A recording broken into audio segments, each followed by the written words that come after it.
I didn't go there looking for anything. It was just a wrong turn, really. A shortcut that wasn't one. The building sat back from the road. The kind you don't notice unless you're already slowing down. I remember the sign more than the place itself. Faded, slightly tilted, like no one had corrected it in years. I don't know why I went in. At the front desk, I asked a question I hadn't planned to ask. I said my husband's last name out loud, just to hear how it sounded in a place like that. The receptionist didn't hesitate. She pointed down the hall as if it were obvious. That was the first discomfort. Not that he was there, but that it wasn't a secret. He didn't recognize me. Not then. He barely looked at me. Just a glance, then back to the television, volume too low to follow. I told myself it wasn't my responsibility.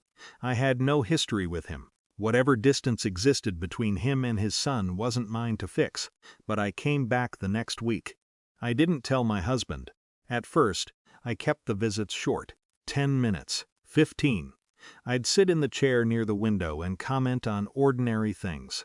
The weather, the food tray, the way the light shifted in the afternoon. He rarely responded. Sometimes he nodded, sometimes not. The staff began to notice me before he did. They started greeting me differently. Not warmly, exactly. Just with recognition, like I had crossed an invisible threshold from visitor to something else. No one asked who I was. That felt important. Weeks passed like that. Repetition without progress. But something was changing, quietly, in ways I couldn't explain without sounding unreasonable. I stopped checking the time. I started bringing things. Not gifts, just small adjustments. A better blanket. A book I didn't expect him to read. Fruit he wouldn't eat. It wasn't about him responding anymore. It was about the fact that no one else was coming. That part sat heavier each time. At home, my husband never mentioned him. Not once. Not casually, not accidentally. It was like that part of his life had been edited out completely. I noticed the absence more than anything else. I didn't ask. I wasn't ready to hear whatever explanation would make this feel acceptable. Around the 6th week, something shifted. I walked in, and he was already looking toward the door. Not at me, exactly, but waiting for something. I sat down like I always did. Said something forgettable. And then, halfway through my sentence, he interrupted. Late today. It was the first time he had spoken directly to me. I didn't correct him. I didn't tell him I had never been expected. I just said, yes. After that, the visits changed. Not dramatically. He still drifted in and out, still forgot things mid-sentence. But there were moments, brief, fragile, where he seemed to place me somewhere in his mind, not correctly. But not as a stranger either. It made things more complicated, because now leaving felt like something I was choosing to do to him. 2 months in, on a day that felt no different from the others, he asked me to open the drawer beside his bed. There was no build-up, no explanation, just a quiet insistence. Inside there was an envelope. Worn at the edges, sealed but not carefully. He held it out to me like it belonged in my hands, not his. For when you came back, he said, not if. When. I didn't open it there.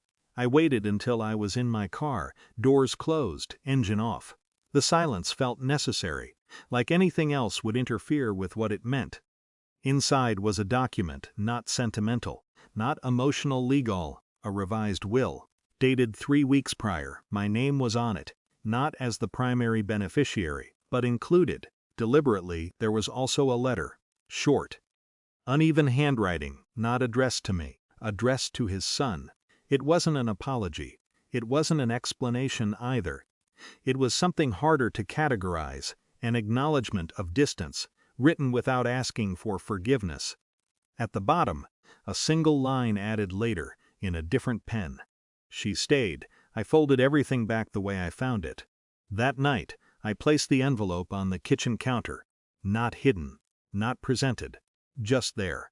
My husband saw it before I said anything. He didn't open it immediately. He just stood there, looking at it like it might disappear if he waited long enough. You went to see him, he said.